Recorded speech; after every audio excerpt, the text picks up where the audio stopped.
Southeast London, a city asleep, except for one presence that slipped through the night. He moved with care, small, deliberate actions that left echoes rather than footprints. He exploited thresholds, the small openings people trust, a latch, a hinge, a momentary slip. Many victims first found themselves waking to silence or the terrifying sound of an intruder already gone. For months, the police logged calls and stitched together fragments, files, notes, frightened accounts. They collected prints, fibers, and tiny traces, the kind of details that build a case over time. Scenes looked every day, a kettle here, a chair there, but each held a mark from that night's terror.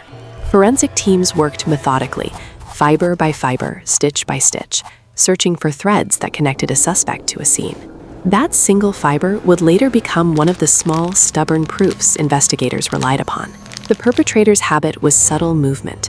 Doors entered, shadows crossed, then gone before dawn. Small mistakes, a snag, a tear, a smudge, left a breadcrumb trail investigators could follow.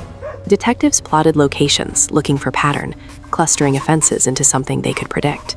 They marked the streets where offenses clustered, small, repeated strokes in a map of fear.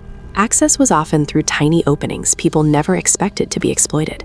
Fingerprints were rare in their clarity, but when traces appeared, they became central to the case. Officers rehearsed questions and waited for patterns to converge into a suspect, but nothing moved quickly. Innovation in forensic science promised breakthroughs, but tests would take time and bring complications.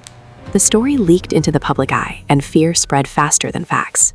CCTV captured silhouettes, but rarely enough to identify, yet gait and timing provided crucial data. Even footwear and discarded cigarettes can become evidence when traced and matched. Microscopic matches tightened links between scenes, a fiber here, a weave there, a chain emerging. Behind each investigation were people who lived ordinary lives, now cataloged as part of a case file. Investigators stitched locations together on large maps, searching for loops and links. Little tangles of thread kept recurring, the same small signature left in different homes. Often the only hint was a curtain moved or a window left unlatched, an absence that screamed someone was here. They had images but not the answers, blurred shapes instead of a face, timestamps instead of certainty. The case escalated when a new test returned results. The urgent stamp on the envelope would change everything. Public pressure rose as papers shouted manhunt, and the force felt the heat from the streets. Special tasking and resources were deployed. The hunt moved from paperwork to patrols. They concentrated patrols in one area, following the geography the offender kept repeating.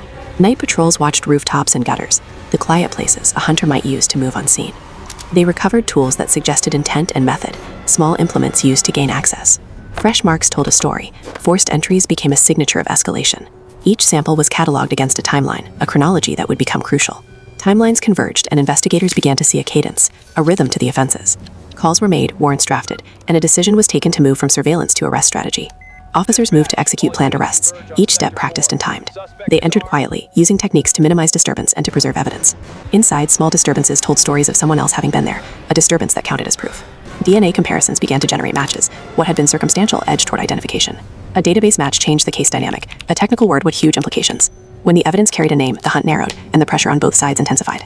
Operations culminated in movement, a carefully choreographed operation with one goal.